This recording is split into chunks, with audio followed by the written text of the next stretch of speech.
إن الحمد لله نحمده ونستعينه ونستغفره ونعوذ بالله من شرور أنفسنا ومن سيئات أعمالنا من يهده الله فلا مضل له ومن يضلل فلا هادي له وأشهد أن لا إله إلا الله وحده لا شريك له وأشهد أن محمدا عبده ورسوله أما بعد فإن خير الحديث كتاب الله وخير الهدي هدي محمد صلى الله عليه وسلم وشر الأمور محدثاتها وكل محدثة بدعة وكل بدعة ضلالة وكل ضلالة في النار. وقال النبي صلى الله عليه وسلم وصلوا كما رأيتموني أصلي. ایک بہت ہی طویل کورس نماز کا طریقہ سے متعلق ہمارا آج اپنے اختتام پر ہے، اور اس میں تکبیر سے لے کے سلام تک جو دلائل ہیں ایک ایک کر کے ہم نے دیکھے. اگرچہ کورس بہت زیادہ تفصیل سے نہیں ہے، کیونکہ اس میں ہم نے وہ سارے دلائل نہیں لیے ہیں جو ہر مسئلے میں، بلکہ صحیح دلائل میں سے بھی ہم نے منتخب دلائل لیے ہیں. جیسے رفع الیدین ہیں تو کوئی ایک دو دلیلیں اس پر نہیں، بہت ساری دلیلیں ہیں. تو یہاں پر مقصود دلائل کا احصاء نہیں تھا، دلائلوں کو جمع کرنا، دلیلوں کو جمع کرنا، یہاں مقصود وہ نہیں تھا ساری دلیلیں آ جائیں. نہ یہاں پر یہ مقصود ہے کہ ہم کسی بھی مسئلے میں تمام دلائل کو دیکھیں، صحیح کیا ہے، ضعیف کیا ہے، دوسروں کی دلیلیں کیا ہیں. یہاں یہ مقصود نہیں تھا. یہاں مقصود یہ تھا کہ بہت سارے ہمارے بھائی یہ جاننا چاہتے ہیں کہ واقعی دلائل ہمارے پاس کیا ہیں اور کس دلیل کی بنیاد پر ہم فلاں سنت یا فلاں مسئلے پر عمل کرتے ہیں، تو اس کے دلائل کیا ہیں. تو ہم نے ایک ایک کر کے دلیلیں ان مسائل میں دیکھی ہیں. آئندہ ہم جو کورسز ہمارے ہوں گے ان میں ہم انشاءاللہ اس بات کا بھی اہتمام کریں گے کہ کسی ایک مسئلے کو لے کر حدیث، اصول حدیث کی روشنی میں اور فقہی اعتبار سے جو بات اس سے استنباط کی جاتی ہے، ان چیزوں کو بھی مد نظر رکھتے ہوئے ہم ایک ایک مسئلے کے بارے میں تفصیل سے سمجھنے کی کوشش کریں. لیکن یہ آئندہ آنے والے کورسز ہیں. اس کے علاوہ بھی ہمارے بہت سارے مسائل ہیں، عقیدے کے مسائل ہیں، یا اسی طرح سے دوسرے بھی مسائل ہیں. ہم زندگی بھر صرف نماز کے بارے میں پڑھتے رہیں ایسا ہو سکتا ہے، اور بھی معاملات ہیں. اس لیے ایک ایک کر کے ہم کو مختلف مسائل پر کورسز دیکھنے پڑیں گے. کبھی ہم عقیدے پر لیں گے، کبھی منہج پر، کبھی فقہ میں، کبھی اصول میں، کبھی سیرت پر، کبھی کسی اور اعتبار سے، اخلاقی اعتبار سے. تو انشاءاللہ آئندہ ہمارے بہت سارے کورسز ہیں. اللہ رب العالمین سے دعا ہے کہ وہ ہمارے لیے آسان فرمائیں اور دین کے علم میں مزید ترقی کی اللہ ہم سب کو توفیق عطا فرمائیں، اور اسی کے ساتھ ساتھ اس پر عمل کرنے اور اس کی دعوت کی بھی اللہ ہم کو توفیق دے. پچھلے درس میں آخری حدیث پر آ کے ہم رک گئے تھے، مسئلہ نمبر 72 صفحہ نمبر 54. صحیح ہے؟ تشہد کے الفاظ پیج نمبر 54. ہاں 55 ہو گیا ہے. صفحہ نمبر 55. تشہد کا سرن پڑھنا. عبداللہ ابن مسعود رضی اللہ تعالیٰ فرماتے ہیں من السنت ان یخفی التشہد. یہ ابو داؤد اور ترمذی کی روایت ہے. فرماتے ہیں عبداللہ ابن مسعود صحابی ہیں، کہتے ہیں کہ سنت یہ ہے، یا سنت میں سے یہ بھی ہے، بہت ساری سنتیں ہیں، تو نبوی طریقے میں ایک چیز یہ بھی ہے کہ ان یخفی التشہد. یخفی التشہد، تشہد کو مخفی رکھا جائے، یعنی تشہد کو سرن پڑھا جائے. جب ایک صحابی کسی مسئلے میں یوں کہیں کہ سنت یہ ہے، تو وہ روایت مرفوع ہوگی یا موقوف؟ اصولی اعتبار سے اور حکمی اعتبار سے دونوں بتائیے. موقوف کس کو کہتے ہیں؟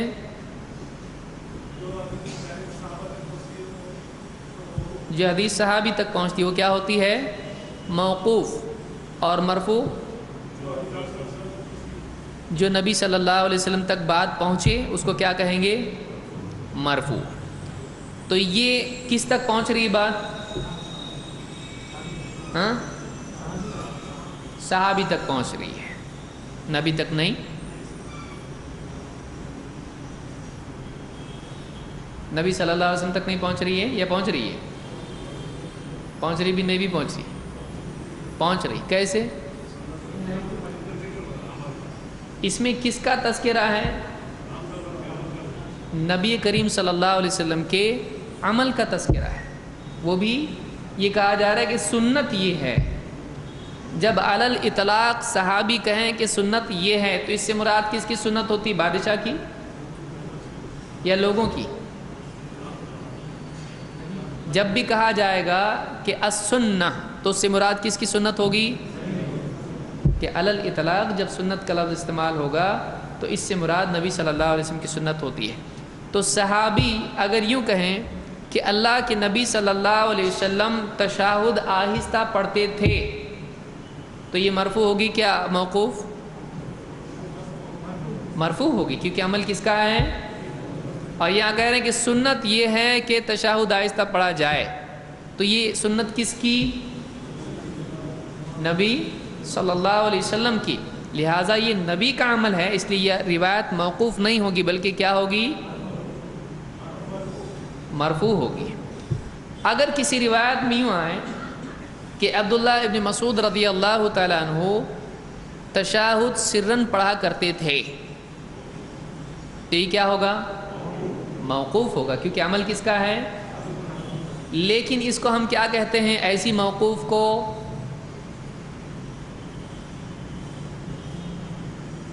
موقفی بولتے ہیں نا، اور کیا بولتے ہیں؟ کچھ بولتے ہیں.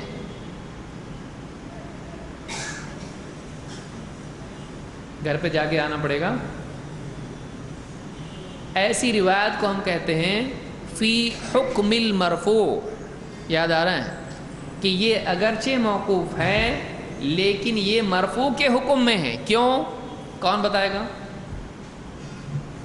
مرفوع کے حکم میں کیوں ہے؟ صحابی کا عمل ہے. صحابی جو بھی عمل کرتے تھے وہ ایسا ہے، اجتہاد نہیں کرتے تھے وہ لوگ.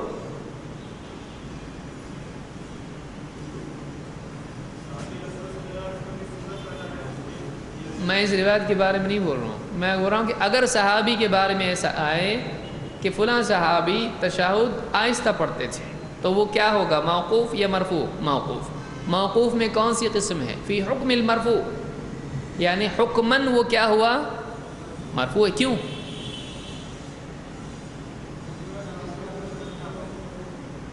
صحابی کا عمل ہم ذکر کر رہے ہیں، پھر نبی کا کہاں سے آئے؟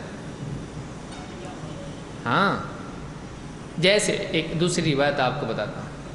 عبداللہ ابن عمر رضی اللہ تعالیٰ عنہ وتر کی نماز پڑھتے تھے تو 2 رکعت پڑھنے کے بعد سلام پھیرتے تھے، پھر 1 رکعت پڑھتے تھے، یعنی 2 اور 1 کر کے 3 وتر پڑھتے تھے. یہ کیا عمل ہوا؟ کس کا عمل ہے؟ صحابی کا. موقوف ہے کہ مرفوع ہے؟ موقوف ہے. لیکن ایسی موقوف کو ہم کیا کہتے ہیں؟ یہ مرفوع کے حکم میں ہے. کیوں؟ ہاں، اس لیے کہ ہم اس میں دیکھ چکے ہیں کہ امور 2 قسم کے ہوتے ہیں. ایک اجتہادی جو بعد میں پیش آئے، اور ایک وہ مسائل جو عبادتی امور ہیں جس میں آدمی اپنے دل سے کچھ بھی عبادت کر سکتا ہے نہیں. تو اگر صحابی ایک عمل کر رہے ہیں جو عبادت کے طریقے سے متعلق ہو، عبادت کے طریقے سے متعلق ہو، تو ایسا عمل ماننا یہ پڑے گا کہ یہ نبی صلی اللہ علیہ وسلم سے ہی انہوں نے لیا ہوگا. اسی لیے ہم کیا کہتے ہیں اس کو؟ فی حکم المرفوع ہے. وہ اگرچہ صحابی کا عمل ہے لیکن ایسے عمل کے معاملے میں ہے جو اپنے دل سے نہیں کیا جاتا ہے.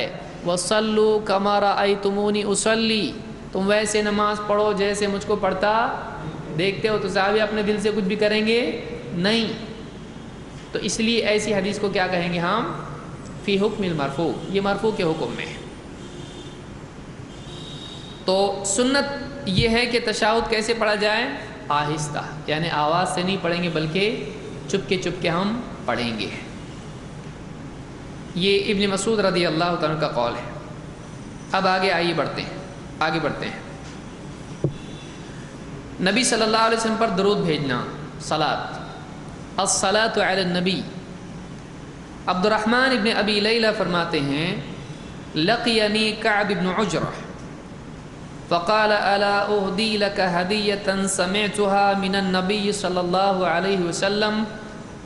کعب ابن عجرہ مجھ سے ملے، صحابی، اور کہا کہ کیا میں تم کو وہ چیز ہدیہ نہ دوں جو میں نے اللہ کے نبی صلی اللہ علیہ وسلم سے خود سنی ہے، یعنی میں نے ایک بات نبی سے سنی اور میں تم کو وہ ہدیہ دوں کہ نہیں؟ فقلت بلا فاہدیھا لی، میں نے کہا ہاں مجھ کو ہدیہ دیجئے نا ہدیہ۔ کتنا اچھا ہدیہ، جب نبی سے سنا ہے تو ہدیہ اس سے بڑھ کے کچھ ہو سکتا ہے؟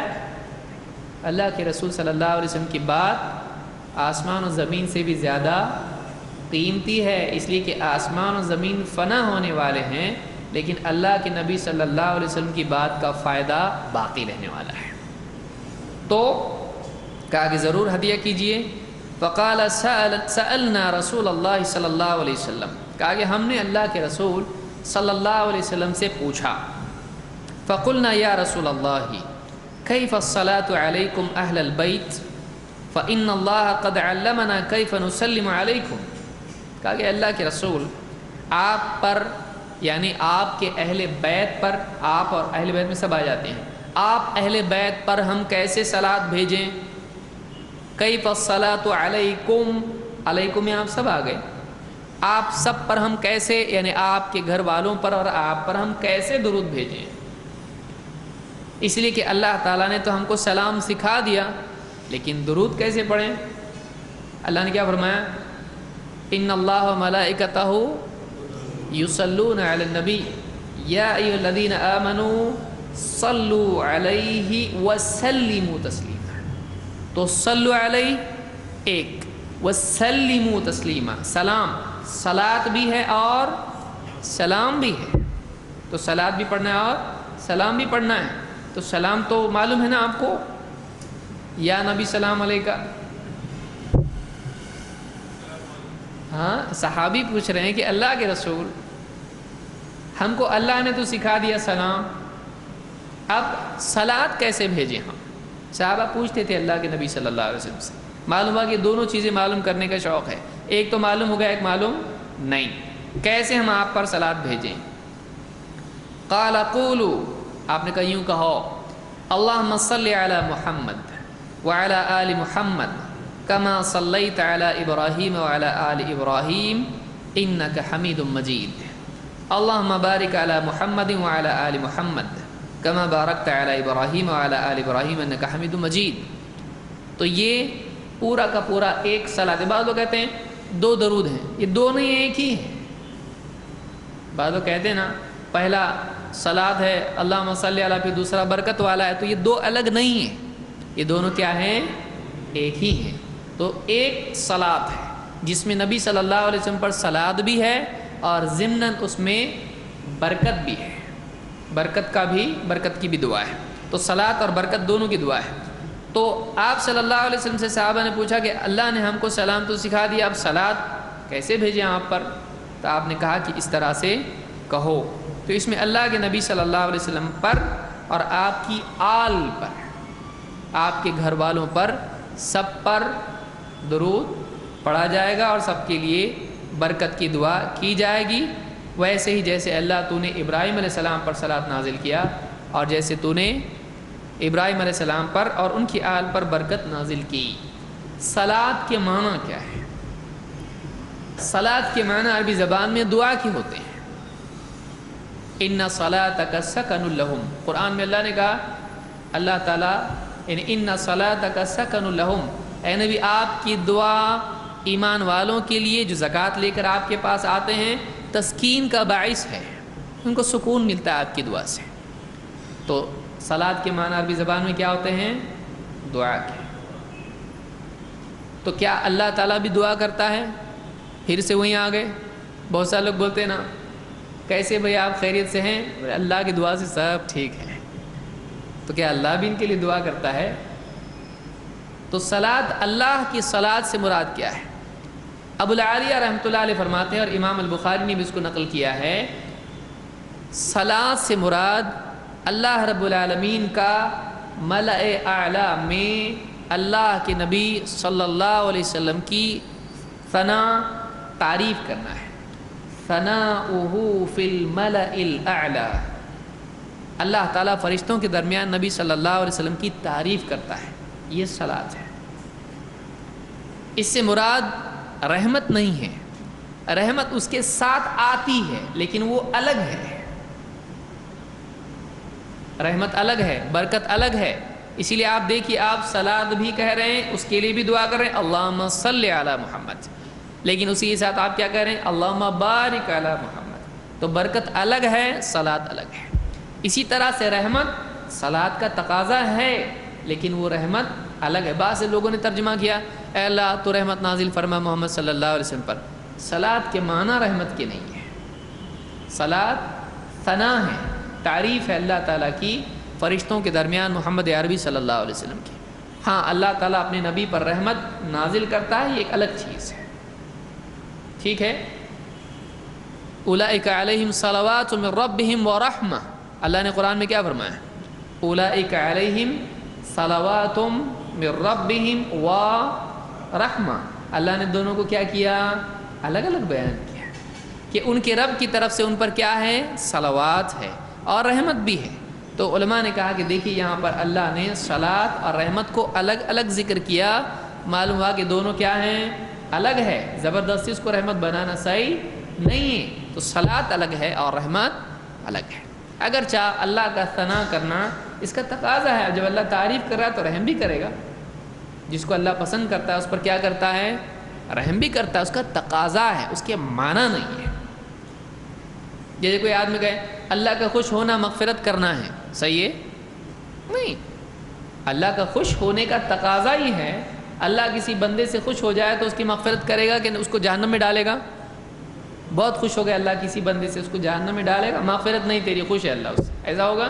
نہیں. اللہ تعالیٰ اس سے خوش ہے، راضی ہے. تو اللہ تعالیٰ راضی ہونے کے بعد اس کی مغفرت کرے گا کہ نہیں کرے گا؟ کرے گا. وہ اس کا تقاضا ہے لیکن معنی اس کے ہیں نہیں. تو رضا الگ ہے اور جزا الگ ہے اور مغفرت الگ ہے، رحمت الگ ہے. ساری الگ چیزیں ہوتی. بہت سارے لوگ متأولین اللہ کی صفات کو ایک ساتھ کر دیتے ہیں. اسی لیے بہت سارے مؤولہ نے کیا کیا؟ اللہ تعالیٰ سمع، بصر اور علم تینوں کو ایک کر دیا کہ اللہ سنتا ہے کا مطلب کیا ہے؟ اللہ جانتا ہے.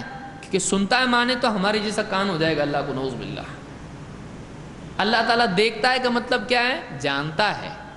کیوں؟ ان لوگوں نے سوچا کہ اگر اللہ تعالیٰ کو دیکھتا مانیں گے تو اپنی جیسی آنکھ اللہ کو ماننی پڑے گی. لیکن اہل السنہ والجماعہ نے کہا نہیں، اللہ تعالیٰ سنتا ہے، دیکھتا ہے، جانتا ہے. تینوں الگ ہیں. ایک ہی ہے؟ نہیں، تینوں ایک نہیں ہیں. تینوں کیا ہیں؟ الگ ہیں. کیوں؟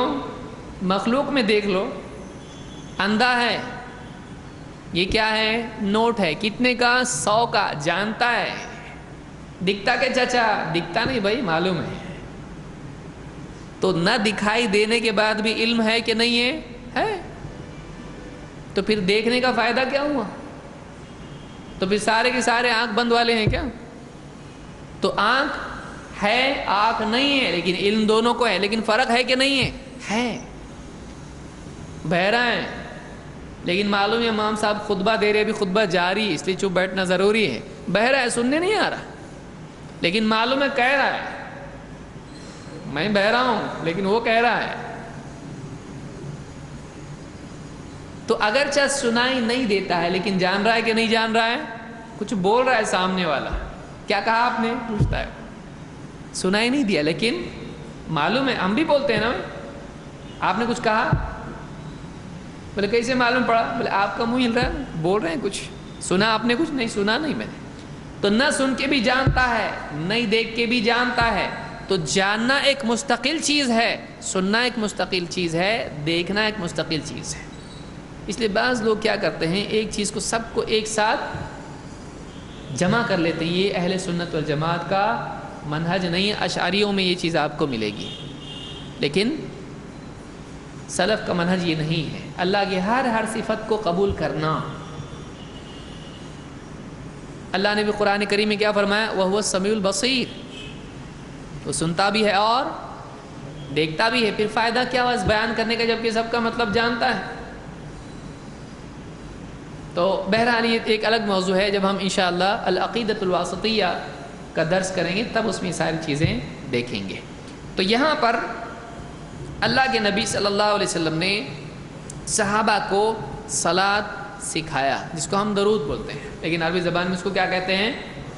صلاۃ. لیکن صلاح ایک تو وہ جو ہم پڑھتے ہیں، حی علی الصلاۃ، درود پڑھنے کو آؤ، اپنے آپ اس میں ہے اس لیے کہ نماز میں کیا ہے، لیکن مقصود وہ ہے نہیں، اس لیے کہ درود پڑھنے سے پہلے بھی صحابہ نماز پڑھ رہے ہیں نا. تو وہ صلاح کون سی ہے؟ وہ نماز ہے. لیکن جب صلاح کہا جائے گا علی الاطلاق الصلاۃ، تو اس سے مراد نماز ہوگا. لیکن جب نبی پر درود کہا جائے گا تو اس کو کیسے کرنا پڑے گا؟ الصلاۃ علی النبی، الصلاۃ علی النبی، نبی پر صلاۃ. تو یہاں یہ مقید ہو گیا کہ اس سے مراد درود ہے. ورنہ علی الاطلاق الصلاۃ جب کہا جائے گا تو کیا مراد ہوگا اس سے؟ ہاں، ورنہ کل کو جا کے حدیث پڑھ کے کوئی کنفیوز ہوگا، بولا اب دیکھو حی علی الصلاۃ میں ہم کیا چیز کی طرف بلا رہے، درود کی طرف کیا نماز کی طرف؟ تو یہ فضولیات میں سے ہے. یہ دونوں میں فرق ہے، الصلاۃ الگ ہے، الصلاۃ علی النبی الگ ہے. تو یہ بخاری اور مسلم میں حدیث موجود ہے. اچھا دیکھیے، اس میں ایک جو ضمن میں یہ بھی بات دیکھ لیجئے، اصول ایک یہ دیکھ لیجئے، عطف کے ساتھ تذکرہ ترتیب کو مستلزم نہیں ہے.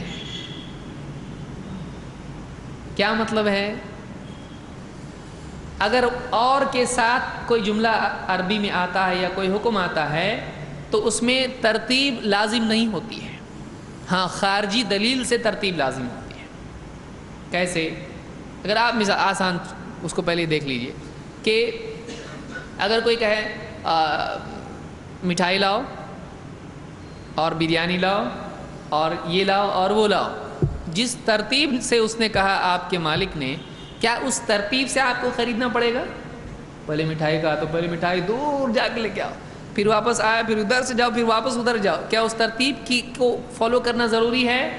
نہیں، لازم نہیں ہے، جب تک کہ خارجی قرینہ اس کا نہیں ملتا ہے. اسی لیے اللہ تعالیٰ نے قرآن کریم میں کیا فرمایا؟ صلوا علیہ وسلموا تسلیما. پہلے کیا ہے؟ صلوا علیہ، اس کے بعد کیا ہے؟ سلموا تسلیما. تو صلاۃ پہلے ہے اور سلام بعد میں ہے. لیکن اتحیات میں ہوتا کیا ہے؟ پہلے کیا ہے؟ السلام علیک ایھا النبی ورحمۃ اللہ وبرکاتہ، اور اس کے بعد اللہم صلی علی محمد وعلی آل محمد. تو یاد رکھیں کہ واو کے ساتھ جب کوئی جملہ آتا ہے تو اور کے ساتھ کسی بھی زبان میں یہ قاعدہ نہیں ہے. ورنہ کوئی آدمی کل کو جا کے کنفیوز ہو جائے گا، اللہ نے تو کہا، حدیث کچھ تو غلط دکھ رہی ہے، یہ سب ان کو آتا نہیں ہے، لوگ نے کچھ تو گڑبڑ کی ہے، قرآن پہ عمل کرنا چاہیے. تو قرآن میں پہلے کیا آیا ہے؟ صلاۃ، اور اس کے بعد سلام. ہم الٹا کر دیں گے، صحیح ہے؟ کیونکہ اللہ کی مرضیات کو محمد رسول اللہ صلی اللہ علیہ وسلم سے بہتر کوئی سمجھتا ہے نہیں. لہٰذا ہم پڑھتے ہیں وصلوا علیہ وسلم تسلیما، صلوا علیہ وسلم تسلیما، لیکن عمل جب کرتے ہیں تو عمل کیسا کرتے ہیں؟ پہلے سلام اور اس کے بعد صلاۃ. کیوں؟ زیادہ سمجھتا ادھر ہی، ہم کو زیادہ سمجھتا نہیں. کیوں؟ آپ نے کیا فرمایا؟ آپ نے کیا فرمایا؟ وصلوا کما رأیتمونی اصلی، ویسے نماز پڑھو جیسے مجھ کو پڑھتا دیکھتے ہو. یہ اتباع ہے کہ اپنے فہم پر محمد رسول اللہ صلی اللہ علیہ وسلم کے فہم اور آپ کی سنت کو ترجیح دینا. گمراہی یہاں سے شروع ہوتی ہے کہ ایک آدمی اپنے فہم کو ترجیح دینے لگے نبی صلی اللہ علیہ وسلم کے مقابلے میں، یہاں سے گڑبڑ شروع ہوتی ہے. ٹھیک ہے.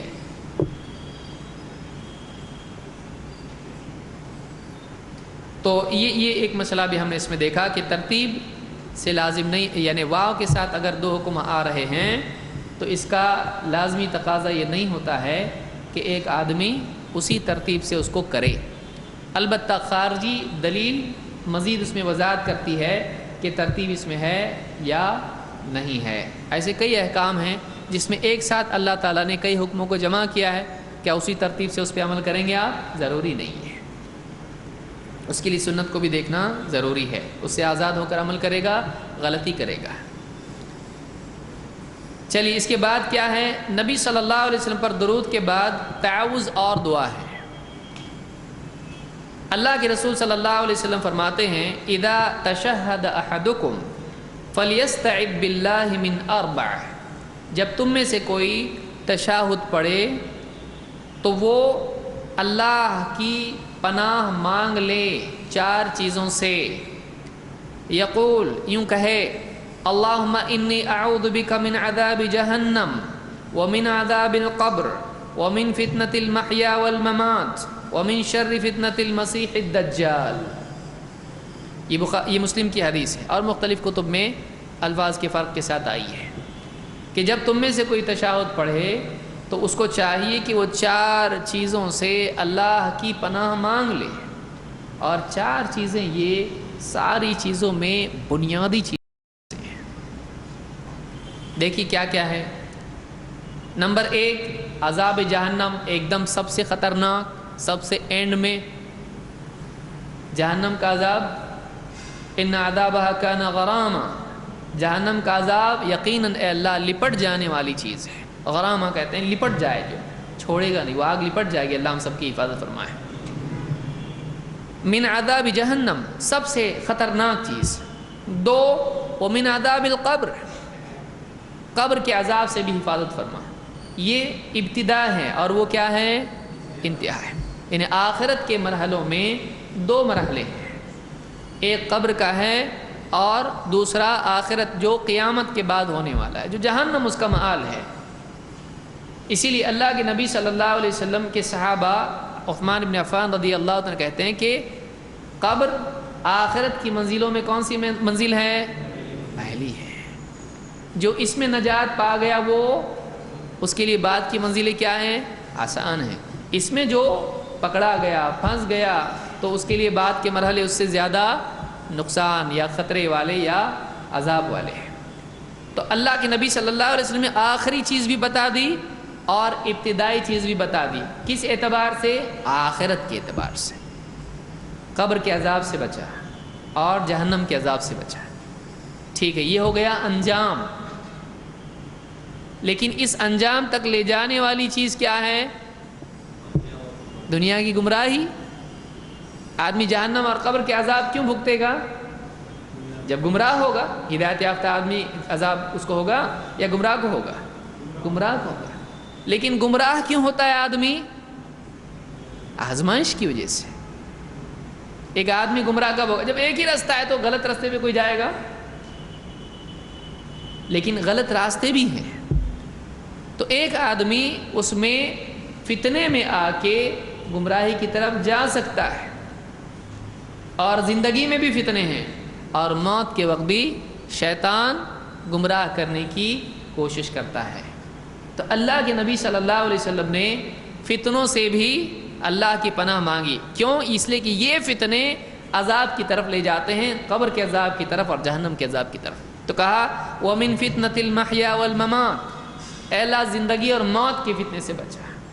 زندگی کا فتنہ تو ہے ہی ہے، بیماری ہے اور مال و دولت کا کم ہونا یا زیادہ ہونا وغیرہ وغیرہ بہت ساری چیز. وَلَنَبْلُوَنَّكُمْ بِشَيْءٍ مِّنَ الْخَوْفِ وَالْجُوعِ وَنَقْصٍ مِّنَ الْأَمْوَالِ وَالْأَنفُسِ وَالثَّمَرَاتِ، یہ سارے فتنے ہیں. نَبْلُوَنَّكُمْ بلا وَنَبْلُوكُمْ بِالشَّرِّ وَالْخَيْرِ فِتْنَةً، ہم خیر اور شر کے ذریعے سے امتحان لیتے تمہارا. تو اس امتحان میں کامیاب ہونا جنتی بننا ہے اور اس امتحان میں ناکام ہونے کا نتیجہ کیا ہوگا؟ آدمی قبر کا عذاب اور جہنم کا عذاب بھگتے گا۔ تو اس عذاب تک لے جانے والی چیز کیا ہے؟ فتنہ۔ اور پھر کون سا فتنہ؟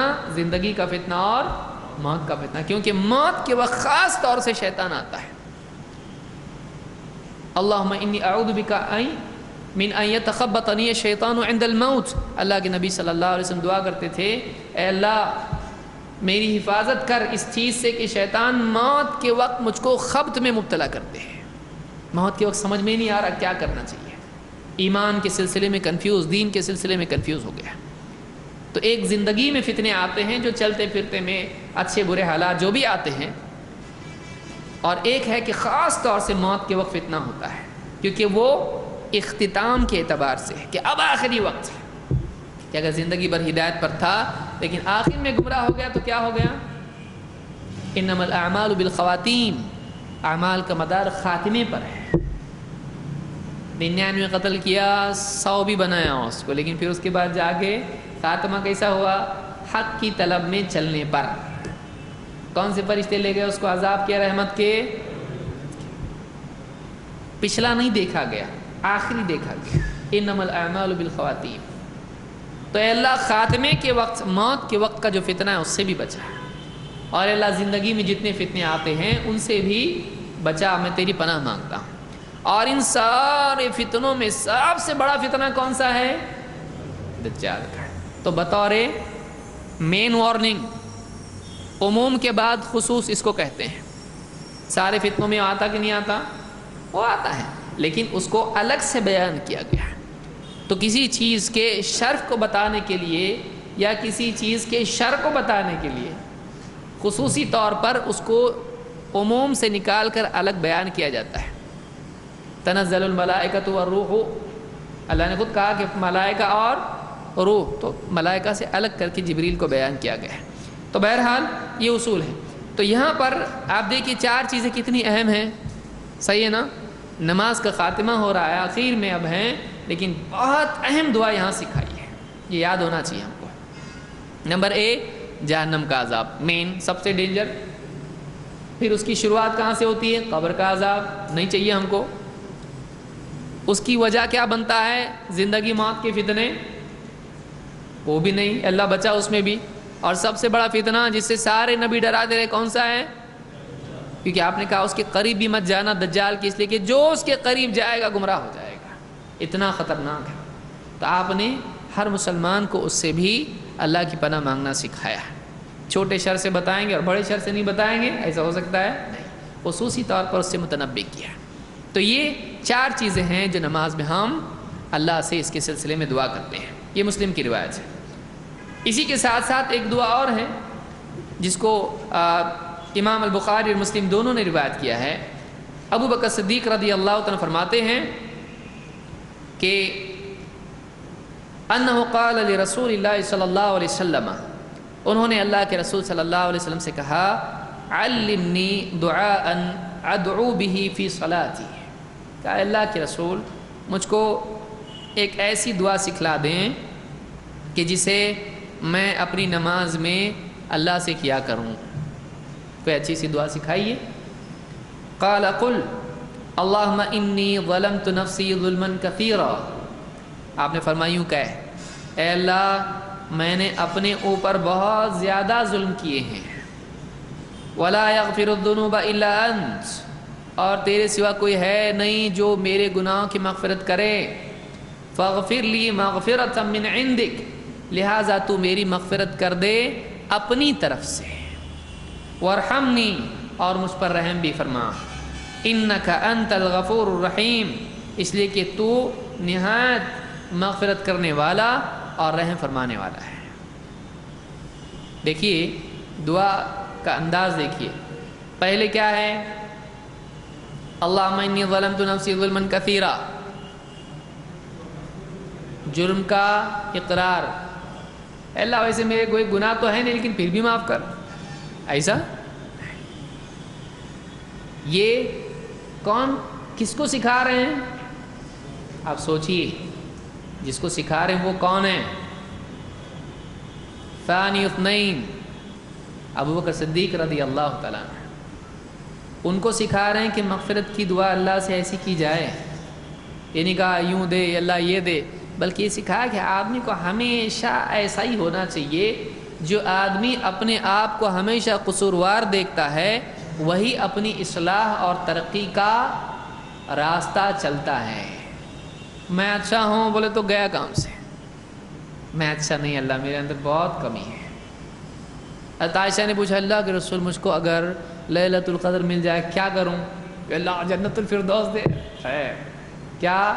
اللہم انک عفو کریم تحب العفو فاعف عنی، اے اللہ تو بڑا معاف کرنے والا ہے، کریم ہے، سخی ہے، اس کو معاف کرنے کا اس کو نہیں 50 صرف بس، ایسا ہے، سخی ہے، سب کو معاف کرتا ہے۔ ان اللہ یغفر الذنوب جميعا، اللہ تو وہ ہے کہ سارے گناہوں کو ایک دم معاف کرتے ہیں۔ اللہم انک عفو کریم، اے اللہ تو بڑا معاف کرنے والا ہے، بڑا کریم ہے، سخی ہے، تحب العفو، اور تو معافی کو پسند کرتا ہے نا۔ اللہ کو بتا رہے ہیں، علماء نے کہا اللہ کو بتا سکتے ہیں اس نیت سے نہیں کہ اللہ کے نعوذ باللہ علم اضافہ ہوگا، اپنے اطمینان کی بات بھی آدمی بولتا ہے۔ آدمی اللہ کو جتا کے بولے اللہ تو معاف کرنے والا ہے، تو کیا اللہ کو نہیں معلوم اللہ معاف کرنے والا ہے؟ معلوم ہے، لیکن بندہ اپنے قول سے اپنے ایمان کی تجدید کرتا ہے کہ اللہ تو ایسا ہے، وہ اللہ کو بتا رہا نہیں، وہ اپنے آپ کو یاد دلا رہا ہے، یہ تجدید ایمان ہے۔ رب ارحمہما کما ربیانی صغیرا، یعنی اللہ کیسا مغفرت کرنا ہے، کیسا رحم کرنا ہے سکھایا اللہ کو، نعوذ باللہ نہیں، یہ اپنے اطمینان کے لیے، یہ اقرار ہے ان کے احسان کا، ان کے شکر کا اعتراف ہے۔ اللہ جیسا انہوں نے بچپن میں میری تربیت کی، اللہ تو بھی ان پہ رحم کر، انہوں نے کیسا رحم کر کے مجھ کو پالا پوسا، اللہ تو بھی کر۔ تو اللہ کو بتا نہیں رہا ہے بلکہ اللہ تعالیٰ سے اپنے جذبات کا اظہار کرتا ہے، اور بندے کو اللہ نے اس کی اجازت دی، اللہ کا بہت بڑا احسان ہے، ورنہ ایک دم قاعدے قانون سے مانگنے کا، اللہ نے بول اپنے دل کی بات اللہ کے سامنے رکھ، انما اشکو بثی وحزنی الی اللہ، ورنہ اگر ایسا ہوتا تو اللہ سے دعا کرنا ہی ممنوع ہو جاتا ہے۔ بھائی پھر تو سرے سے دعا ہی غلط ہو جائے گی، مانگ رہا اللہ سے، تیرے کو کیا چاہیے اللہ کو نہیں معلوم، تو پھر تیرا بول کے فائدہ کیا ہے؟ اللہ کو تو معلوم ہے، لیکن مانگ کیوں رہا ہے؟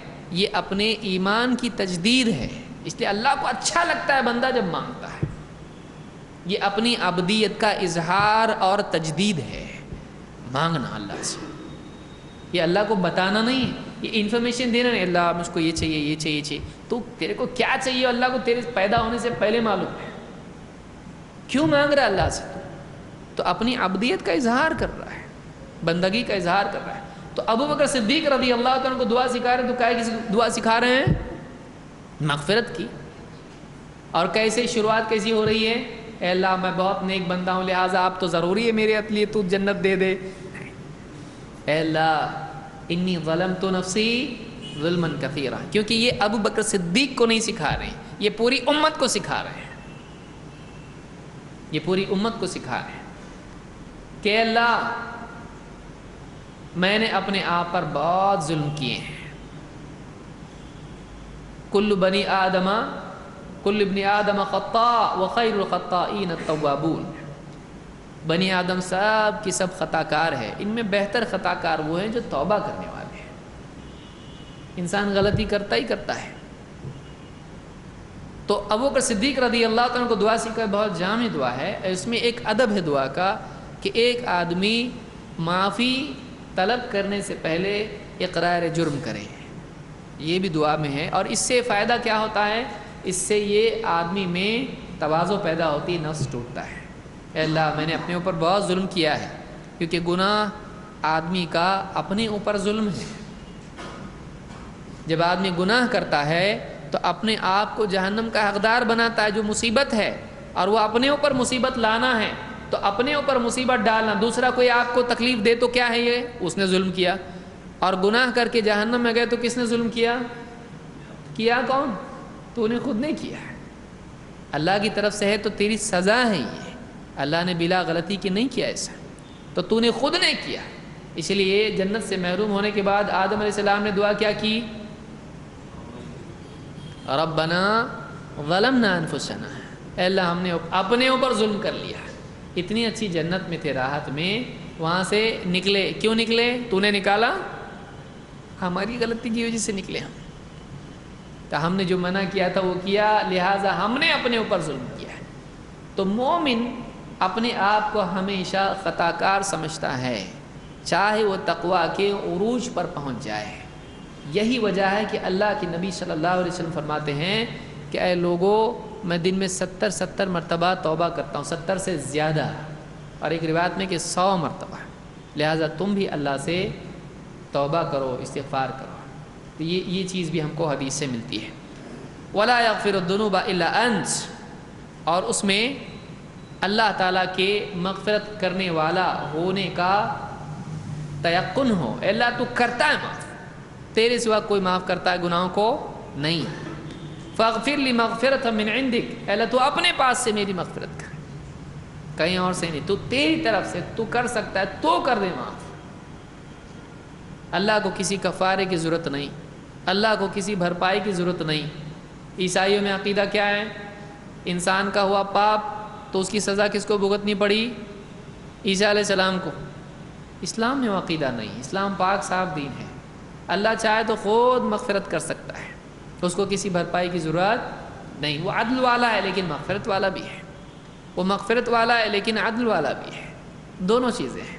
تو اپنی طرف سے میری مغفرت کر دے، ورحمنی، اور نہ صرف یہ کہ مجھ پر میری مغفرت کر بلکہ مجھ پر رحم بھی فرما۔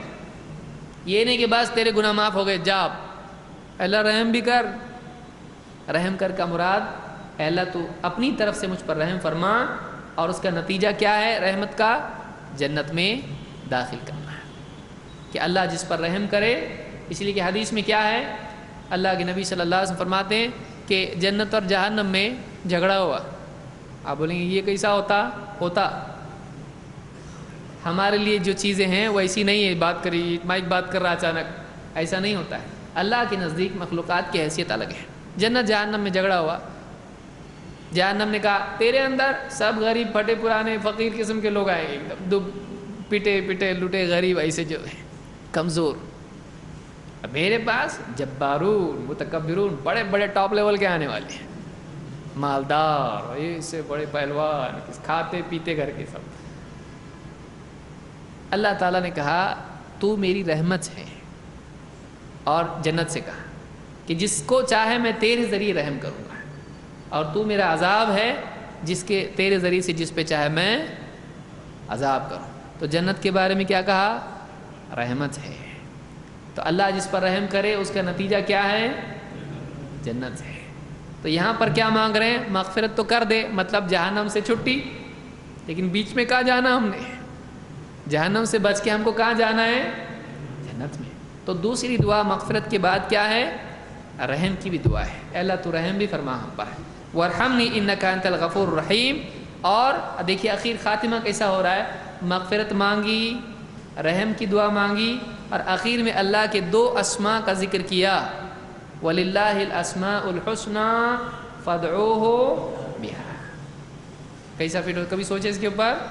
نہیں نا؟ ہاں، اللہ کے اچھے اچھے نام ہیں، تو تم ان ناموں سے اللہ سے دعا کرو۔ تو 2 چیزوں کا مطالبہ اللہ سے کیا، کن کن چیزوں کا؟ ایک تو مغفرت کا، اور دوسرا رحم کا۔ آخر میں نام کون سے ذکر کیے؟ انک انت الغفور الرحیم، اے اللہ تو مغفرت کرنے والا، رحم کرنے والا ہے، تو اللہ تو مجھ پر میری مغفرت کر دے، مجھ پر رحم فرما۔ تو اللہ کے نام جتا کر اللہ سے وہ مانگنا، یہ سنت ہے، یہ اللہ کے نبی صلی اللہ علیہ وسلم کی سنت ہے۔ اور طلب سے قبل اعتراف ہے، آدمی اللہ سے مانگنے سے پہلے اپنے کنگال ہونے کا اعتراف کرے، اللہ سے مغفرت مانگنے سے پہلے اقرار جرم کرے، یہ ادب ہے دعا کا۔ دنیا میں لوگ بادشاہ کے سامنے ایسا کرتے ہیں، اللہ سے بڑھ کے کون بادشاہ ہے؟ لمن الملک اليوم، کس کی بادشاہت ہے؟ للہ الواحد القہار، الملک القدوس السلام المؤمن۔ الملک ہے، وہ بادشاہ ہے، وہ مالک بھی ہے اور ملک بھی ہے۔ مالک ہر مالک ملک نہیں ہوتا ہے، لیکن ہر ملک مالک ہوتا ہے۔ بہرحال آگے جائیں گے ہم۔ آخری چیز کیا ہے؟ سلام۔ جب آدمی ساری دعائیں وغیرہ مانگ لے اس کے بعد کیا کرے؟ سلام پھیرے۔ اللہ کے رسول صلی اللہ علیہ وسلم فرماتے ہیں مفتاح الصلاۃ الطہور وتحریمها التکبیر وتحلیلها التسلیم۔ امام احمد، ابو داؤد، ترمذی، ابن ماجہ نے اس کو روایت کیا ہے۔ آپ فرماتے ہیں مفتاح الصلاۃ الطہور، نماز کی چابی پاکی ہے۔ عربی زبان میں اکثر طہور کا لفظ استعمال ہوتا ہے وضو کے لیے، وضو کے لیے۔ تو نماز کی چابی وضو ہے۔ بعض روایت میں صراحت سے آیا بھی ہے کہ نماز کی چابی وضو ہے، بعض روایتوں میں بات آئی ہے۔ مفتاح الصلاۃ الطہور، نماز کی چابی وضو ہے یا پاکی ہے۔ وتحریمها التکبیر، اور نماز کی حرام کرنے والی چیز تکبیر ہے۔ وتحلیلها التسلیم، اور نماز کی حلال کرنے والی چیز سلام ہے۔ کیا مراد؟ حرام کرنے والی، حلال کرنے والی؟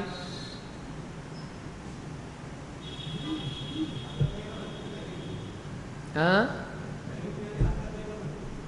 تحریم یعنی حرکت نہیں کر سکتے، پھر رکوع سجدہ کیوں کرتے؟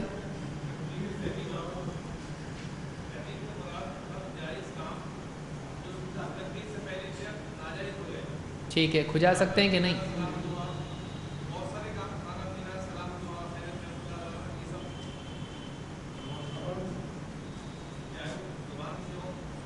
وہ چیزیں جو نماز کے منافی ہیں، وہ چیزیں تکبیر کے ساتھ ہی کیا ہو جاتی ہیں؟ حرام ہو جاتی ہیں۔ حرکت حرام نہیں ہوتی ہے۔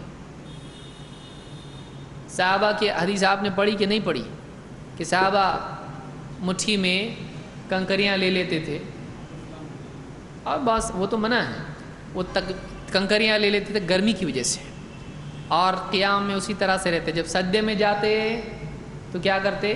سجدے کی جگہ کنکریاں ڈالتے، اس پہ سجدہ کرتے تھے۔ تو بقدر حاجت اگر آدمی حرکت کرتا ہے تو یہ منع نہیں ہے، خصوصاً اگر نماز کی مصلحت سے متعلق ہو۔ جیسے اگر آپ نماز پڑھ رہے ہیں اور کوئی آ کے آپ کے ساتھ، آپ جماعت میں شریک ہو جاتا ہے آپ کے ساتھ میں، آپ اکیلے ہیں، بچہ آپ کا آ گیا مثلاً، اور آپ کے بائیں طرف آ کے کھڑا ہو گیا لیفٹ میں، تو صحیح ہے کہ غلط ہے؟ غلط۔ کہاں ٹھہرنا چاہیے؟ تو آپ کیا کریں گے؟ اس کو ٹوٹی نہ نماز؟ حرکت کیے آپ؟ نہیں کیے، حرکت کیے لیکن نہیں ٹوٹی۔ کیوں؟ اس لیے کہ نماز کی مصلحت میں سے ہے۔ تو آپ صلی اللہ علیہ وسلم نے عبداللہ ابن عباس کو بائیں طرف کھڑے ہونے کی وجہ سے کدھر کیا؟ دائیں طرف۔ پلس آپ نے ان کی نیند کی وجہ سے ان کا کان بھی مروڑا نہیں، مطلب کان بھی پکڑا اس طرح سے، تو ان کو جگایا بھی نماز میں۔ آپ نماز میں ہیں۔ اور بھی کئی چیزیں اس طرح کی دلیلیں ہیں، انشاءاللہ کسی اور درس میں اس کو دیکھیں گے۔ نماز کے مسائل کن چیزوں سے نماز نہیں ٹوٹتی ہے۔ حضرت عائشہ رضی اللہ تعالیٰ عنہ آئیں اور باہر سے دروازہ کھٹکھٹایا، اللہ کے رسول صلی اللہ علیہ وسلم نماز پڑھ رہے تھے، سامنے ہی دروازہ ہے، تو آپ صلی اللہ علیہ وسلم نے کیا کیا؟ آگے بڑھ کے دروازہ کھول دیا۔ تو اس طرح کی بقدر حاجت ضروری حرکت اگر ہے تو نماز میں کر سکتے ہیں، لیکن یہ نہیں کہ آدمی 555 بار کھجائے نماز میں، اچھی بات نہیں ہے۔ کہ بہت سارے لوگوں کو آپ دیکھیے نماز میں کبھی بغل میں، کبھی پیٹھ پہ، کبھی سر، کبھی داڑھی، کبھی کیا، یعنی اس نے کانٹریکٹ لیا ہے کھجانے کا، نماز پڑھ رہا ہے کہ کیا کر رہا ہے؟ یہ نہیں ہونا چاہیے۔ قد افلح المؤمنون الذین هم فی صلاتهم خاشعون، خشوع ہونا چاہیے۔ صاحب کے سامنے کھڑا ہوتا، کھجاتے کھڑے ہوتا ہے، صحیح؟ کمپنی کا مالک ہے، کمشنر ہے، کوئی اور ہے، تو ایک دم ادب سے کھڑا ہوتا، تھوڑا اپنے آپ کو کنٹرول کر لیتا ہے۔ اللہ کے آگے کھڑا ہے، آدمی کو اس کا ادب چاہیے۔ اللہ دکھائی نہیں دے رہا لیکن اللہ دیکھ تو رہا ہے نا۔ تو ایک آدمی جب اللہ کے سامنے کھڑا ہے تو کم سے کم یہ ہو، منع نہیں ہے، لیکن ایک آدمی مستقل اس کو مشغلہ بنا لے نماز میں، یہ اچھی بات نہیں۔ بہت سارے لوگ نماز میں کھجاتے رہتے ہیں، اور ایک وجہ اس کی یہ بھی ہوتی ہے کہ وضو پوچھتے نہیں ہیں۔ جب آپ وضو پوچھو گے نہیں تو کیا ہوگا؟ آپ کا وضو چہرے پہ سوکھنا شروع ہوگا، اور جب ایسا ہوگا آپ کو کھجائے گا. ہوتا ہے ایسا. اللہ کے نبی صلی اللہ علیہ وسلم کے پاس ایک کپڑا رومال تھا، آپ اسی رومال سے کیا کرتے تھے؟ اپنا وضو پوچھ لیتے تھے. جو بھی پانی آپ کا ہوتا تھا بچا ہوا، وہ نمی کو آپ پوچھ لیتے تھے. اس سے آدمی تھوڑا سا وہ گڑبڑ نہیں ہوتی ہے. تو آدمی کو چاہیے کہ نماز کے خشوع کے لیے آدمی سمجھداری سے کام لے. اپنی نماز کو خراب پڑھنا تو ہے ہی نا. امام صاحب سے پہلے تو سلام پھیرنے والا نہیں ہے، پھر کیوں اپنی نماز خراب کرے آدمی؟ اتنا تو رکنا ہی ہے وہاں پہ، تو کیوں نہ کی جانے والی چیز اچھے طریقے سے کی. کہ ایک آدمی کو یہ اصول زندگی کا ہونا چاہیے کہ جب مجھ کو یہ کام کرنا ہے تو میں اس کو اچھے سے کروں گا. کرنا تو ہے ہی ہے نا، اچھے سے کیوں نہیں؟ جب مجھ کو یہ کرنا ہی ہے، 10 منٹ پرماننٹ ہے، اب امام صاحب کے پاس پیچھے رہنا ہی ہے، کہیں جا نہیں سکتے، کیوں نہ اس کو اچھے سے آدمی پڑھے. ایسا ویسا کیوں پڑھے؟ کیوں خراب کرے؟ وہ 10 منٹ میں ابھی لے تو نہیں سکتا ہوں، میرے نہیں ہیں، گئے وہ، اب نماز کے وہ، کیوں نہ اس کو اچھے سے پڑھا جائے. دھیان اپنا پوری نماز کی طرف کرے آدمی، دل اللہ سے جوڑے. میرا رب ہے، میری رب سے ملاقات کا وقت نہیں ہے، اب مجھ کو اللہ سے مناجات میری ہو رہی ہے. اللہ میں جب الحمدللہ رب العالمین کہتا ہوں تو اللہ تعالیٰ کہتا حمدنی عبدی مجدنی عبدی. اللہ تعالیٰ بندے کی ہر بات کا جواب دے رہا، اس کا دھیان ہی نہیں.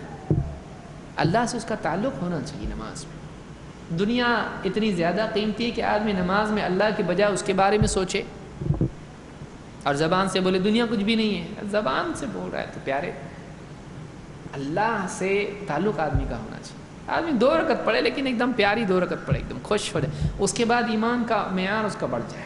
اللہ ایسی نماز کی مجھ کو اور آپ سب کو توفیق عطا فرمائے. تو تحریم و تکبیر کا مطلب یہ ہے کہ نماز کی حرام کرنے والی چیز تکبیر ہے. تکبیر کہتے ہی بات کرنا حرام، کھانا پینا حرام، پیشاب پاخانہ سب کیا ہو گیا؟ اب منع ہو گیا. اب وہ کہیں جا نہیں سکتا ہے، وہ قبلے سے پھر نہیں سکتا ہے. تو یہ ساری چیزیں جو نماز کی منافی ہیں، یہ نماز میں کیا ہو جاتی ہیں؟ حرام ہو جاتی ہیں. اگرچہ فی نفسی ہی وہ جائز بھی ہو سکتی ہے، کھانا جائز ہے، لیکن نماز میں کھانا جائز ہے؟ جیب میں سے نکال کے کھا رہا تراویح میں؟ نہیں. کھا سکتا ہے؟ نہیں کھا سکتا ہے. وہ تحلیل التسلیم، اور اس کی حلال کرنے والی چیز کیا ہے؟ سلام.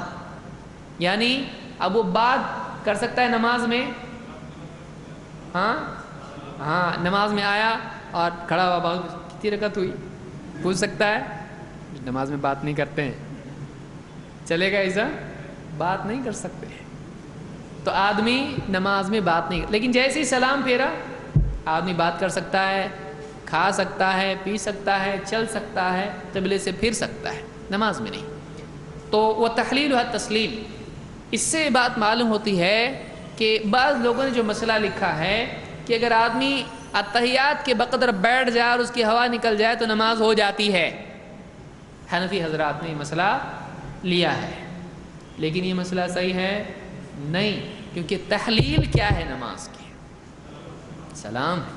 مطلب یہ کہ سلام تک نماز باقی رہتی ہے. اگر نماز میں سلام سے پہلے اس کی ہوا نکل گئی، نماز ہوئی کہ نہیں ہوئی؟ کیونکہ حلال کرنے والی چیز باقی چیزوں کے لیے وہ کیا ہے؟ سلام ہے. سلام تک نماز ہوتی ہے، سلام کے بعد آدمی بات چیت کر سکتا ہے. اگر اس سے پہلے ہوا نکل گئی تو اتنی لمبی نماز پڑھا اور اس کے بعد پھر اتحیات میں تھوڑا تو ہونا چاہیے، کچھ کنسیشن ہوتا. آدمی پورا اوپر تک گیا اور پھر ایک قدم بچا تھا پھر گرا تو کیا؟ ایک قدم سے کیا ہوتا؟ کہاں آئے گا واپس؟ نیچے. تو ایک آدمی کی ہوا اگر نکل جاتی ہے نماز میں، اس کی نماز ٹوٹ جاتی ہے. تو اس کو چاہیے کہ دوبارہ نماز پڑھے. وہ تحلیل و تسلیم، معلوم یہ کہ سلام لازم ہے، کیونکہ آدمی کی نماز ختم کس پر ہوتی ہے؟ سلام پر. سلام پر ہوتی ہے. یہ احمد، ابو داؤد، ترمذی اور ابن ماجہ کی روایت ہے.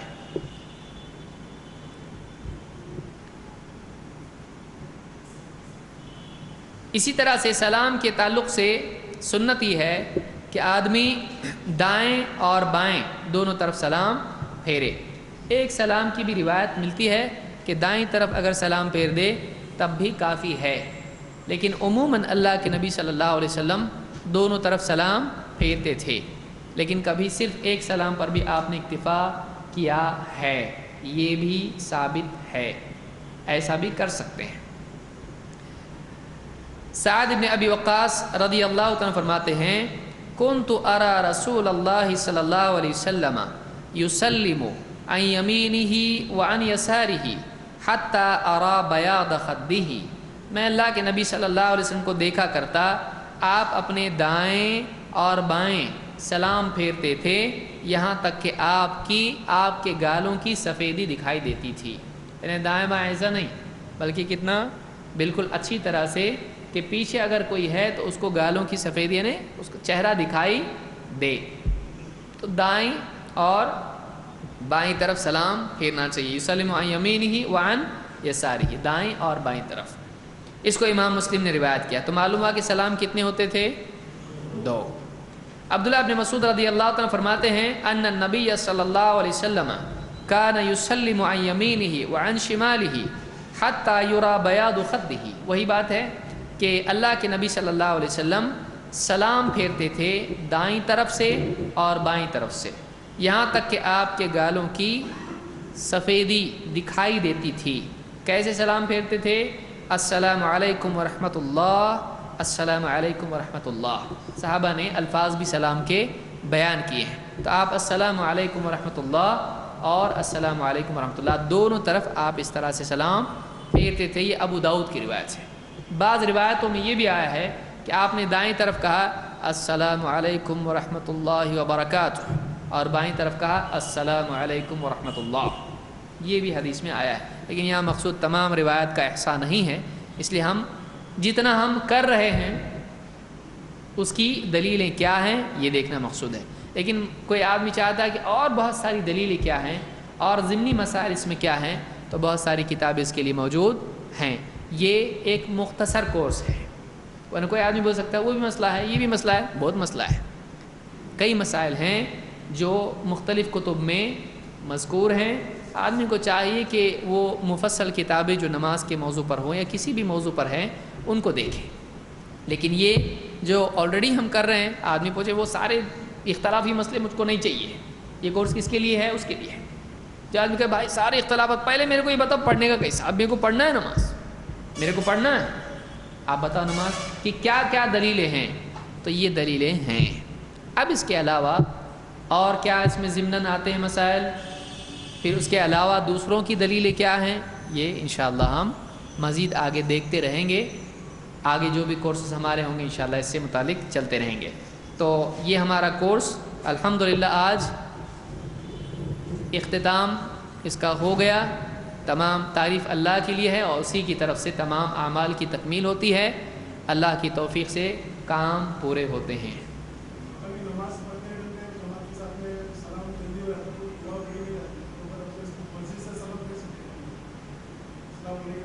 اگر ایک آدمی کی دعائیں وغیرہ باقی ہے اور امام جلدی سلام پھیر دے تو کیا سلام میں تاخیر کر سکتا ہے؟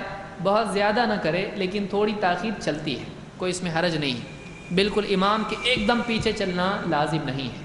اللہ کے نبی صلی اللہ علیہ وسلم کے صحابہ آپ صلی اللہ علیہ وسلم کے لیے ٹھہرے رہتے تھے، آپ تکبیر کہہ کے جیسے سلام میں جاتے سجدے میں جاتے تھے، جب تک آپ اپنی پیشانی اور اپنی ناک زمین پر نہیں ٹکاتے صحابہ اپنی پیٹھ نہیں جھکاتے۔ تو ضروری نہیں کہ ایک دم امام کے پیچھے پیچھے چلے آدمی، امام کے تابع رہے، پیچھے کا مطلب ایک دم چپک کے نہیں بلکہ پیچھے رہے، لیکن اتنا بھی نہیں کہ سب گھر کو گئے اور یہ بیٹھا ہوا آتے پڑھ۔ تو یہ ایک سمجھنے کی چیز ہے، اس کو اب کتنا سمجھائیں، تو اتنا ہے کہ تھوڑا بہت فرق اگر ہو جائے آگے پیچھے تو کوئی حرج اس میں نہیں، اپنی دعا مکمل کر لے، اس لیے کہ اس کے لیے وہ مکمل کرنا ضروری ہے، تو وہ مکمل کرے اور اس کے بعد سلام پھیرے، کوئی حرج اس میں نہیں۔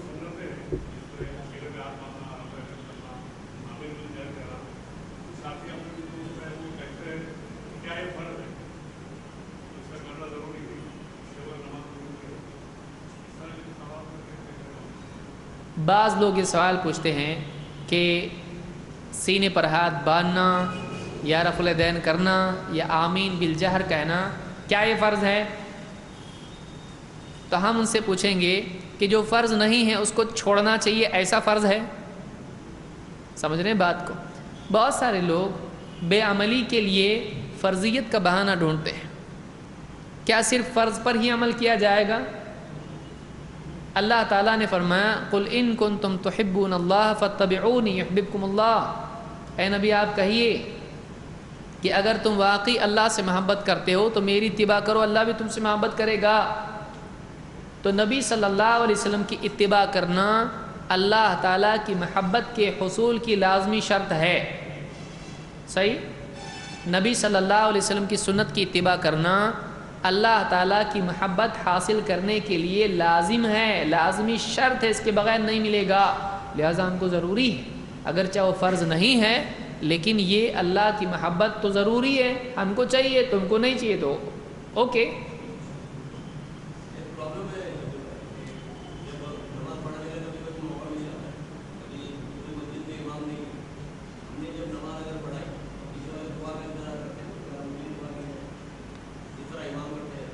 ایسی مساجد میں ہم نماز نہ پڑھائے جہاں لوگ دعا کا انتظار کرتے ہیں، کیونکہ ایسی مساجد میں جہاں پر حنفی امام ہے اگر ہم نماز پڑھاتے ہیں تو لا محالہ نماز کے بعد مار پیٹ کی نوبت آ سکتی ہے، کیونکہ کچھ لوگ یہ کہیں گے کہ ہماری نماز نہیں ہوئی تمہارے پیچھے، کون بولا اس کو پڑھانے کے لیے؟ کوئی بعد میں آیا بیچارہ اور وہ بولا ان کو کون آگے کیا، پھر جھگڑے فساد، آئندہ دکھنا نہیں یہاں پہ، اس طرح کی ساری باتیں.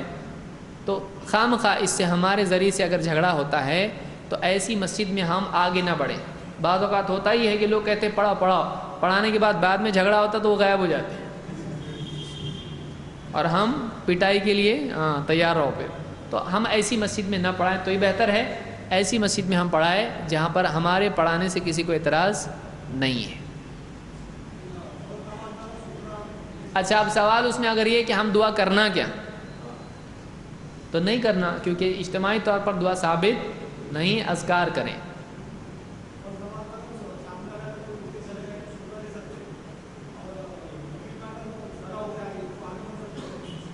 دیکھیے اگر کوئی آدمی نماز پڑھ رہا ہے اور کوئی اس کے سامنے بیٹھا ہوا ہو اور اٹھ کے جانا چاہے تو وہ جا سکتا ہے، اس لیے کہ اس نے نماز قطع نہیں کی.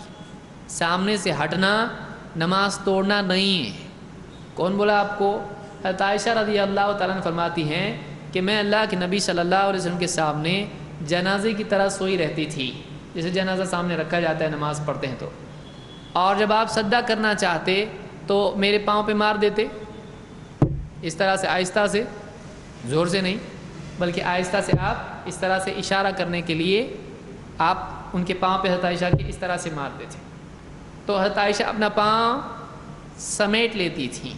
تو کسی کے سامنے سے ہٹ جانا یہ نماز توڑنا نہیں ہے، کیونکہ حضرت عائشہ کیا کر رہی؟ سامنے سے ہٹ رہی، وہ سامنے تھیں اور ہٹ گئیں، یہ نہیں کہ آ کے کراس کر کے گئیں، دونوں میں فرق ہے. تو سامنے تھیں اور کیا ہو گئی؟ سامنے سے ہٹ گئیں. آپ سجدہ کرتے تھے، پھر جب آپ سجدے سے اٹھ جاتے تھے پھر وہ اپنے پاؤں واپس سے اس طرح سے. تو کسی کے سامنے سے ہٹ جانا یہ نماز توڑنے میں نہیں آتا ہے. تو اب کوئی آدمی ہٹ جائے آپ کے سامنے سے تو آپ کیا کریں؟ آپ کو اختیار ہے، آپ چاہیں تو اپنی نماز وہیں مکمل کریں، اس لیے کہ آپ اسی کے مکلف تھے. شروع میں آپ کو سترہ لینا تھا، نماز میں درمیان میں سترہ لینے کے لیے کوئی حکم نہیں ہے. تو آپ اگر وہیں پڑھتے ہیں تو آپ کی نماز صحیح ہے. لیکن اگر قریب میں آپ کے کوئی ستون ہے یا یہاں والا چلا گیا اور یہاں کوئی آدمی ہے تو آپ تھوڑا اگر ہے تو آپ چل کے دائیں طرف بھی تھوڑا سا کھسک سکتے ہیں نماز ہی میں، تو اس میں کوئی حرج نہیں ہے. ستون کی آڑ آپ نے لے لی تو کوئی حرج نہیں، تاکہ دوسروں کو بھی تکلیف نہیں ہو. اس طرح کی حرکت چلتی ہے. اللہ کے نبی صلی اللہ علیہ وسلم نے نماز پڑھائی تو آپ نے ممبر پر نماز پڑھائی، اور آپ جب سجدہ کرنا چاہتے تو آپ نیچے اتر کے سجدہ کرتے ہیں، اور آپ نے بعد میں صحابہ سے کہا میں نے اس لیے ایسا کیا تاکہ تم میری نماز دیکھ کے سیکھو. تو اتنی حرکت چلتی ہے، پر یہ نہیں کہ نماز میں وہاں آدمی چل کے اچھا ادھر آ رہا ہے، نہیں سوری ادھر سے جا رہا ہے ادھر آ رہا ہے. تھوڑی بہت اگر آدمی حرکت نماز میں یہاں سے وہاں ہو جائے اور نماز کے مقاصد میں سے وہ ہو تو بقدر کفایت وہ کر سکتا ہے، آزاد نہیں ہے وہ. کوئی دیکھ یہ نہ کہے کہ نماز میں نہیں ہے، ایسا نہیں ہونا چاہیے. تو تھوڑا سا آدمی حرکت کر سکتا ہے. لیکن کیا دوسرا آدمی اس کو سترہ دے سکتا ہے؟ مثلا ادھر سترا رکھا ہوا ہے اور اس کے سامنے سترا نہیں ہے، وہ آدمی سترا اٹھا کے اس کو سامنے رکھ سکتا ہے، اس میں کوئی حرج نہیں ہے۔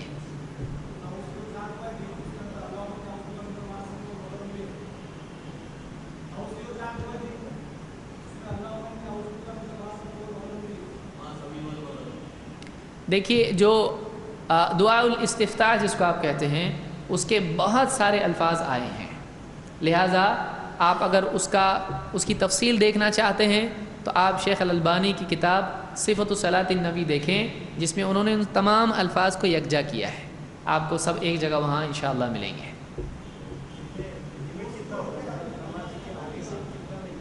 سوال ہے کہ نمازی کے آگے سے کتنا آگے سے جا سکتے ہیں؟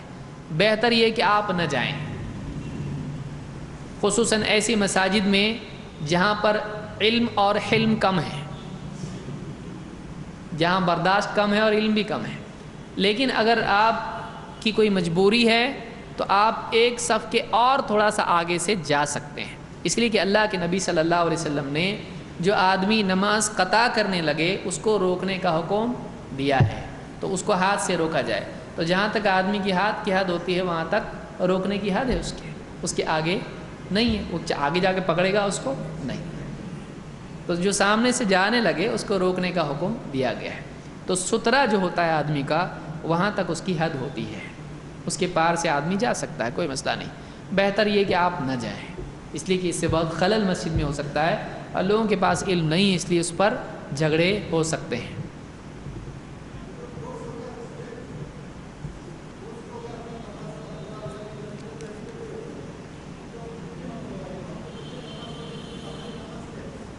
سوال ہے کہ یہ جو ہمارا کورس ہوا ہے، یہ ٹکٹ ہے؟ اچھا پیچھے 5 روپے لکھا ہے اس کے اوپر۔ دیکھیے یہ جو کورس ہمارا ہوا وہ اللہ کے نبی صلی اللہ علیہ وسلم کا طریقہ ہم نے اس میں دیکھا۔ تو اگر کوئی امام ایسا ہے جو حنفی، شافعی، حنبلی، مالکی ہے، اس کے پیچھے ہماری نماز ہوتی ہے یا نہیں ہوتی ہے؟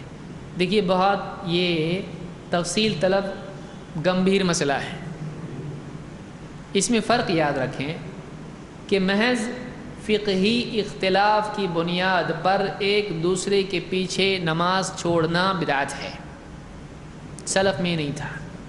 سلف میں فقہی اختلافات کی بنیاد پر آپس میں ایک دوسرے کے پیچھے نماز چھوڑنے کا رواج نہیں تھا۔ کئی مسائل میں ان میں اختلاف تھا، لیکن ایک دوسرے کے پیچھے وہ پڑھ لیا کرتے تھے۔ ہاں لیکن کوئی آدمی اگر اسلام کی حدود سے نکل جائے، ایسے باطل عقائد اس کے ہوں کہ جو کفر اور شرک والے ہوں، تو ایسے امام کے پیچھے نماز نہیں پڑھنا چاہیے جس کو اس کا علم ہے، لیکن پھر بھی وہ اپنی اصلاح نہیں کرتا ہے۔ اور ایسے امام کے پیچھے یعنی پڑھنے سے بچنا چاہیے کہ جس کے بارے میں ہم کو پکا معلوم نہیں کہ اس کو معلوم کہ نہیں، لیکن اس کے عقائد ہم کو معلوم ہے کہ ایسے ایسے عقائد اور ایسا اس کا معاملہ ہے، قبروں پہ سجدے کرتا ہے، غیر اللہ کو فریاد کرتا ہے، اس کے پیچھے نماز پڑھنے سے بچنا چاہیے۔ لیکن نماز نہیں ہوتی، میرے علم میں اس کی کوئی دلیل نہیں ہے، تو یہ احتیاط کے طور پر ہے، احتیاط کے طور پر ہے۔ لیکن اگر کوئی مجبور ہو جائے اور پڑھ لے تو ایسے امام کے پیچھے قطعاً نہیں پڑھنا چاہیے جس کا عقیدہ باطل ہے اور اس کو علم ہے، بتایا جا چکا ہے۔ اگر مجبوراً پڑھا، نماز نہیں ہوئی، واپس سے پڑھنا پڑے گا، اس لیے کہ وہ اسلام کے دائرے ہی میں نہیں ہے۔ اللہ تعالیٰ سب کو ہدایت عطا فرمائے۔ سوال ہے کہ رفع الیدین کرنے کے پیچھے کیا حکمت ہو سکتی ہے، وضاحت کریں۔ رفع الیدین کے پیچھے حکمت یہ ہے کہ جیسے اللہ کے نبی صلی اللہ علیہ وسلم نے نماز پڑھی، بندے ویسے ہی پڑھیں، یہی اس کے پیچھے حکمت ہے۔ اللہ کے نبی صلی اللہ علیہ وسلم نے ہم کو نہیں بتایا کہ ایسا کیوں کرنا چاہیے۔ ہر حرکت کے بدلے میں ہم کو نیکی ملتی ہے، سلف سے ہم کو ملتا ہے، تو بس یہی رفع الیدین میں ہے۔ باقی علماء نے بعض باتیں کہی ہیں، میرے علم میں کوئی پختہ بات اس سلسلے میں کتاب و سنت میں نہیں ہے، بس اتنا ہے کہ ہر رفع کے بدلے میں نیکی ہے، یہاں تک تو ہم کو ملتا ہے۔ بعض لوگوں نے کہا کہ پردہ اٹھاتا ہے، وہ ہمارے علم میں کوئی اس طرح کی دلیل نہیں۔ اللہ اور بندے کے بیچ میں پردہ ہوتا ہے تو وہ ہاتھ اٹھاتا ہے کا مطلب جیسے پردہ اٹھا کے دیکھتے ہیں تو اس سے پردے ہٹ جاتے ہیں، نہیں معلوم تو نہیں معلوم۔ سب سے اچھی پیاری بات یہ ہے، اپنی طرف سے کوئی بات آدمی اگر کہے اس کو دین کا حصہ وہ بنا دیتا ہے، ایسا نہیں بولنا چاہیے۔ جب تک کہ آپ کو معلوم نہیں، آپ بولے نہیں۔ من صامت نجا، اللہ کے نبی صلی اللہ علیہ وسلم فرماتے ہیں کہ جو خاموش رہا اس نے نجات پائی، جو بولا جہاں نہیں بولنا چاہیے تھا اس نے ہلاکت کا دروازہ کھولا، جس میں وہ اور دوسرے سب مبتلا ہونے والے ہیں۔ اللہ ہم سب کی حفاظت فرمائے۔ جنازے کی نماز کا طریقہ، دیکھیے جنازے کی نماز کے سلسلے میں اللہ کے نبی صلی اللہ علیہ وسلم کا طریقہ یہ ہے کہ تکبیر کہی جائے، صف بنا کے لوگ کھڑے ہوں، تکبیر کہی جائے، ہاتھ اٹھائیں جیسے نماز میں اٹھاتے ہیں اور ہاتھوں کو باندھ لیں، اور اس کے بعد سورۃ الفاتحہ پڑھیں۔ حنفی حضرات جو ثنا پڑھتے ہیں اور اس میں وجل ثناء کا بھی پڑھتے ہیں، کوئی دلیل اس کی نہیں ہے، کوئی دلیل اس کی نہیں ہے، بلکہ اس میں تکبیر کے بعد سورۃ الفاتحہ جیسا کہ عبداللہ ابن عباس نے پڑھا اور بتایا کہ میں نے اللہ کے نبی صلی اللہ علیہ وسلم کی سنت ہے، اور اس کے بعد چاہے تو کوئی آدمی سورت پڑھ سکتا ہے، یہ بھی سلف سے صحابہ سے ہم کو ملتا ہے۔ پھر اس کے بعد تکبیر کہی جائے اور پھر ہاتھ اٹھائے جائیں۔ امام البخاری نے عبداللہ ابن عمر رضی اللہ عنہ کا یہی عمل ذکر کیا ہے کہ وہ ہر تکبیر کے ساتھ رفع الیدین کرتے تھے۔ پھر اس کے بعد میں رفع الیدین دوسری مرتبہ جو ہوگا اس کے بعد میں آپ درود پڑھیں گے، یہ بھی حدیث میں آیا ہے۔ پھر اس کے بعد پھر آپ تکبیر کہیں گے، ہاتھ اٹھائیں گے، اور اس کے بعد وہ دعا پڑھیں گے جو حدیث میں آئی ہے، اللہم اغفر لحینا و میتنا، یا اس طرح کی جو بھی اور بھی دعائیں آئی ہیں وہ ایک ہی نہیں ہے۔ اور اس کے بعد پھر تکبیر کہیں گے، اس کے بعد چاہیں تو اور دعا کریں گے، کیونکہ اس کے بعد بھی دعا کا ثبوت ہم کو ملتا ہے، اور پھر اس کے بعد میں سلام پھیر دیں گے۔ تو اس طرح سے 4 تکبیروں کے ساتھ میں نماز ہوگی، اس سے زائد تکبیریں بھی حدیث کی کتابوں میں آئی ہیں۔ ابھی اتنا وقت نہیں کہ میں تفصیل سے بتاؤں، انشاءاللہ ہمارے آگے کے کورسز میں جنازے کے احکام بھی ایک کورس ہے، انشاءاللہ اس میں ہم تفصیل سے دیکھیں گے۔ آپ نماز نبوی دیکھیں، اس میں سارے مسائل موجود ہیں، ہو سکتے ہیں، اس میں کوئی حرج نہیں ہے۔